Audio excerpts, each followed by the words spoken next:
कौरवों की ओर से लड़ने वाले इतिहास के महान योद्धा दानवीर कर्ण का जीवन सदैव रहस्यमय बना रहा।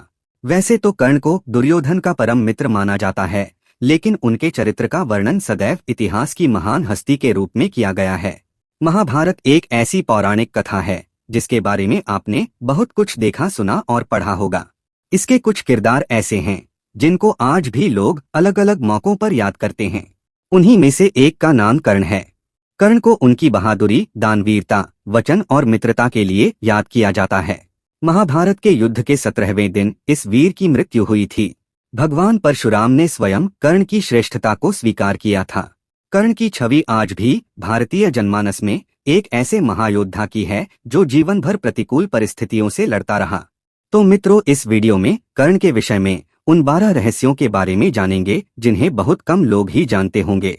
इसलिए बने रहिए पूरे वीडियो के साथ। तो जय श्री कृष्णा मित्रों, स्वागत है कथामृत यूट्यूब चैनल पर। यदि आपने कथामृत को सब्सक्राइब नहीं किया तो जरूर करें। मित्रों, यदि तर्कयुक्त रूप से कहा जाए तो हस्तिनापुर के सिंहासन का वास्तविक अधिकारी कर्ण ही था, क्योंकि वह कुरु राज परिवार से ही था और युधिष्ठिर और दुर्योधन से ज्येष्ठ भी था। लेकिन उसकी वास्तविक पहचान उसकी मृत्यु तक अज्ञात ही रही। तो आइए जानते हैं कर्ण के विषय में पहला रहस्य। मित्रों, कर्ण को एक ब्राह्मण ने भी शाप दिया था। एक दिन कर्ण शब्दभेदी बाण चलाने का अभ्यास कर रहे थे। तभी उनको झाड़ियों में किसी जीव के चलने की आवाज आई। तो उन्होंने समझा कि कोई हिंसक जीव हो सकता है जो यहाँ रहने वाले मनुष्यों के लिए खतरा बन सकता है। इसलिए उन्होंने बिना पड़ताल किए बाण चला दिया। बाण किसी हिंसक जीव को नहीं बल्कि एक बछड़े को लग गया, जिससे उसकी मृत्यु हो गई। उस बछड़े का मालिक एक ब्राह्मण था जो यह सब देखकर दुखी हो गया और क्रोध में आकर कर्ण को एक शाप दे दिया। ब्राह्मण ने कर्ण को शाप देते हुए कहा कि जिस तरह तुमने असहाय गाय के बछड़े को मारा है, उसी तरह तुम्हारी भी असहाय स्थिति में मृत्यु होगी। मृत्यु के क्षण में तुम खुद को असहाय समझोगे।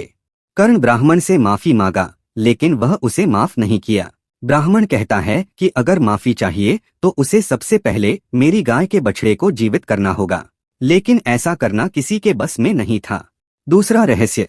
मित्रों, जब द्रोणाचार्य ने कर्ण को ब्रह्मास्त्र विद्या सिखाने से इनकार कर दिया, तब वो परशुराम के पास पहुंच गया। परशुराम ने प्रण लिया था कि वे इस विद्या को किसी ब्राह्मण को ही सिखाएंगे, क्योंकि इस विद्या के दुरुपयोग का खतरा बढ़ गया था। कर्ण यह विद्या सीखना चाहता था, तो उसने परशुराम के पास पहुंचकर खुद को ब्राह्मण का पुत्र बताया और उनसे यह विद्या सीखना शुरू किया। एक बार परशुराम और कर्ण जंगल में अभ्यास कर रहे थे। बहुत देर तक अभ्यास करने के बाद थकान मिटाने के लिए दोनों एक पेड़ के नीचे बैठ गए। परशुराम कर्ण की गोद में सिर रखकर लेट गए। कुछ ही पलों में उन्हें गहरी नींद आ गई। तभी एक कीड़ा कर्ण के पैरों पर चढ़ गया और काटने लगा। वह कीड़ा धीरे धीरे शरीर के ऊपरी हिस्से की ओर बढ़ने लगा। कर्ण अपने गुरु की निद्रा में खलल नहीं डालना चाहता था, इसलिए कोई हरकत नहीं की। कर्ण की जांघ पर घाव हो गया और घाव से खून बहने लगा। बहते खून ने जब परशुराम को छुआ तो उनकी नींद खुल गई। उन्होंने कर्ण से पूछा कि तुमने उस कीड़े को हटाया क्यों नहीं? कर्ण ने कहा कि आपकी नींद टूटने का डर था, इसलिए। परशुराम ने कहा कि किसी ब्राह्मण में इतनी सहनशीलता नहीं हो सकती। तुम जरूर कोई क्षत्रिय हो, सच सच बताओ। तब कर्ण ने सच बता दिया। क्रोधित परशुराम ने कर्ण को उसी समय शाप दे दिया कि तुमने मुझसे जो भी विद्या सीखी है वह झूठ बोलकर सीखी है, इसलिए जब भी तुम्हें इस विद्या की सबसे ज्यादा आवश्यकता होगी तभी तुम इसे भूल जाओगे।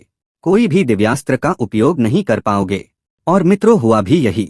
शाप मिलने पर कर्ण बेहद दुखी हुए और परशुराम के चरणों में गिरकर माफी मांगने लगे। इसके बाद भगवान परशुराम ने कर्ण को अपना विजय धनुष प्रदान किया। तीसरा रहस्य।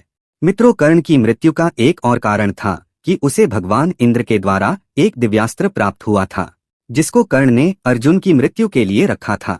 मगर श्री कृष्ण के कारण वह दिव्यास्त्र कर्ण ने भीम के पुत्र घटोत्कच पर चला दिया, जिसके कारण घटोत्कच की मृत्यु हो गई और कर्ण का दिव्यास्त्र अर्जुन का वध करने के काम नहीं आ सका, क्योंकि उस दिव्यास्त्र का प्रयोग केवल एक ही व्यक्ति पर किया जा सकता था।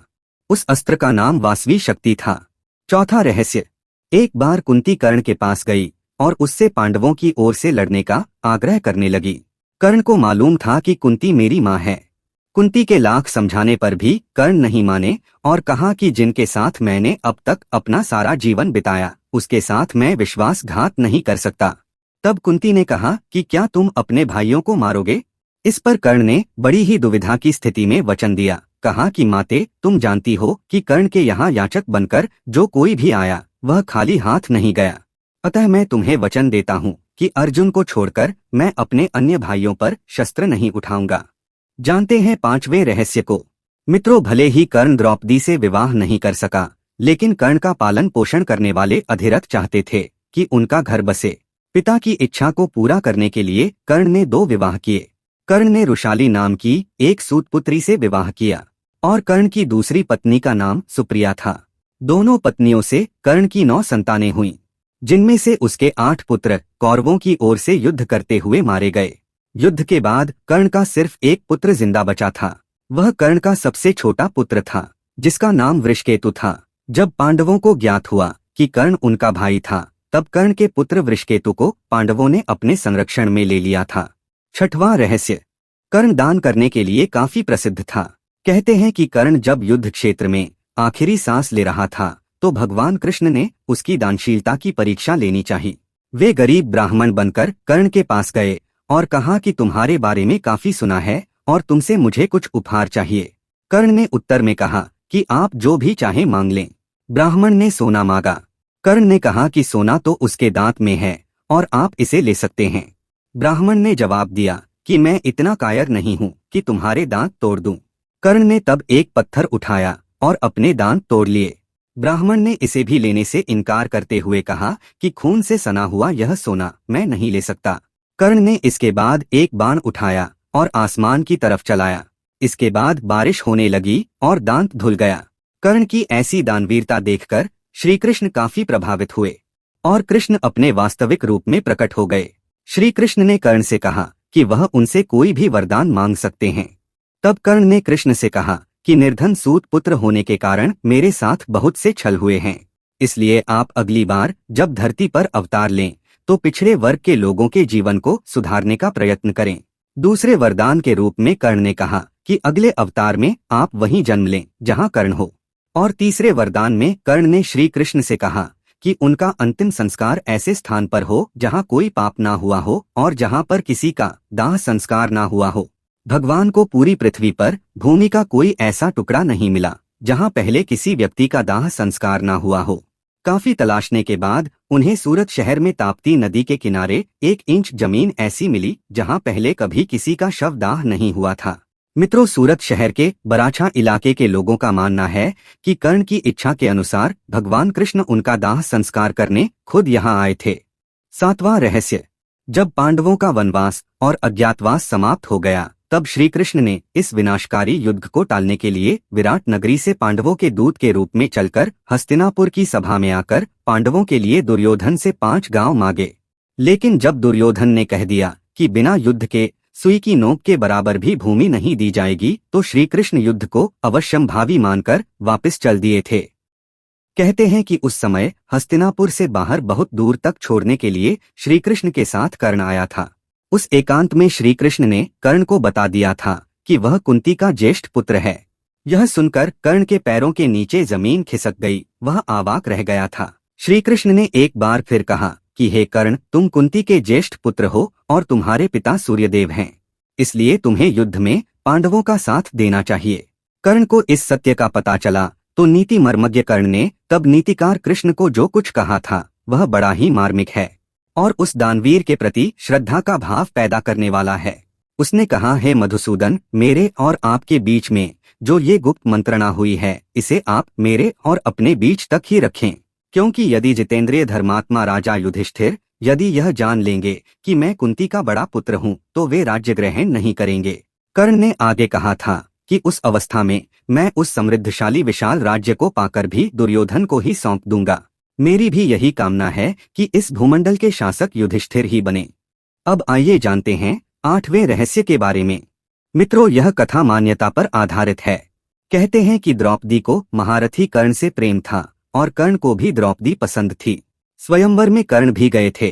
राजा द्रुपद का भीष्म से विरोध था और कर्ण भीष्म के पक्ष में थे। राजा द्रुपद ने द्रौपदी को पहले ही बता दिया था कि कर्ण एक सूत पुत्र है और यदि तुमने उन्हें पसंद किया तो जीवन भर तुम्हें एक दास की पत्नी के रूप में पहचाना जाएगा। स्वयंवर में निराश द्रौपदी ने एक कठिन निर्णय लेते हुए भरी सभा में कर्ण को एक सूत पुत्र कहकर अपमानित किया था। फिर भी चीर हरण के दौरान द्रौपदी को कर्ण से उम्मीद थी, लेकिन कर्ण ने अपने अपमान को याद करके वहां द्रौपदी की कोई सहायता नहीं की। बाद में जब भीष्म पितामह मृत्युशैया पर लेटे थे तब कर्ण ने उनसे कहा कि वे द्रौपदी को चाहते थे। यह बात द्रौपदी ने भी सुनी और पहली बार द्रौपदी को भी पता चला कि कर्ण भी मुझसे प्रेम करते थे। 9वां रहस्य। मित्रों, आंध्र प्रदेश की लोक कथाओं के अनुसार एक बार कर्ण कहीं जा रहा था, तब रास्ते में उसे एक कन्या मिली जो अपने घड़े से घी के बिखर जाने के कारण रो रही थी। जब कर्ण ने उसके रोने का कारण जानना चाहा तो उसने बताया कि उसे भय है कि उसकी सौतेली माँ उसकी इस असावधानी पर रुष्ट होंगी। कृपालु कर्ण ने तब उससे कहा कि वह उसे नया घी लाकर देगा। तब कन्या ने आग्रह किया कि उसे वही मिट्टी में मिला हुआ ही घी चाहिए और उसने नया घी लेने से मना कर दिया। तब कन्या पर दया करते हुए कर्ण ने उस घी युक्त मिट्टी को अपनी मुट्ठी में लिया और निचोड़ने लगा ताकि मिट्टी से घी निचोड़कर घड़े में गिर जाए। इस प्रक्रिया के दौरान उसने अपने हाथ से एक महिला की पीड़ायुक्त ध्वनि सुनी। जब उसने अपनी मुट्ठी खोली तो धरती माता को पाया। पीड़ा से क्रोधित धरती माता ने कर्ण की आलोचना की और कहा कि उसने एक बच्ची के घी के लिए उन्हें इतनी पीड़ा दी। और तब धरती माता ने कर्ण को श्राप दिया कि एक दिन उसके जीवन के किसी निर्णायक युद्ध में वह भी उसके रथ के पहिए को वैसे ही पकड़ लेंगी जैसे उसने उन्हें अपनी मुट्ठी में पकड़ा है, जिससे वह उस युद्ध में अपने शत्रु के सामने असुरक्षित हो जाएगा। इस प्रकार कर्ण को 3 अलग अलग अवसरों पर 3 श्राप मिले। दुर्भाग्य से ये तीनों ही श्राप कुरुक्षेत्र के निर्णायक युद्ध में फलीभूत हुए, जब वह युद्ध में अस्त्र विहीन, रथ विहीन और असहाय हो गया था। 10वां रहस्य। मित्रों, कुंती श्री कृष्ण के पिता, वसुदेव की बहन और भगवान कृष्ण की बुआ थीं। कुंती का पुत्र होने के कारण कर्ण भगवान श्री कृष्ण का भाई भी था। 11वां रहस्य। कहते हैं कि भगवान श्री कृष्ण, कर्ण और द्रौपदी के शरीर में समानता थी। कृष्ण की मांसपेशियां मृदु थीं, परंतु युद्ध के समय विस्तृत और कठोर हो जाती थीं। इसलिए सामान्यतः कोमल दिखने वाला उनका लावण्यमय शरीर युद्ध के समय अत्यंत कठोर दिखाई देने लगता था। यही खासियत द्रौपदी और कर्ण के शरीर में भी थी। इसका मतलब यह कि ये तीनों लोग वक्त के साथ अपने शरीर को कोमल या कठोरतम बना लेते थे। इस वीडियो का अंतिम और 12वां रहस्य। कर्ण अंग देश का राजा था, इस कारण उसे अंगराज कर्ण के नाम से भी जाना जाता है। आज जिसे भागलपुर और मुंगेर कहा जाता है, महाभारत काल में वह अंगराज्य हुआ करता था। मित्रों, कर्ण की वीरता का गुणगान स्वयं भगवान श्री कृष्ण और पितामह भीष्म ने कई बार किया। कर्ण ही इकलौता ऐसा योद्धा था जिनमें परमवीर पांडु पुत्र अर्जुन को हराने का पराक्रम था। अगर ये कहा जाए कि वे अर्जुन से भी बढ़कर योद्धा थे तो अतिशयोक्ति नहीं होगी, क्योंकि इतनी शक्ति होते हुए भी अर्जुन को कर्ण का वध करते समय अनीति का प्रयोग करना पड़ा। अर्जुन ने कर्ण का वध उस समय किया जब कर्ण के रथ का पहिया भूमि में धंस गया था और उस समय वह निहत्था था। तो मित्रों, उम्मीद करता हूँ कि आपको यह वीडियो पसंद आया होगा। तो यदि आपने अभी तक कथामृत को सब्सक्राइब नहीं किया तो कृपया सब्सक्राइब जरूर करें। सबको जय श्री कृष्ण।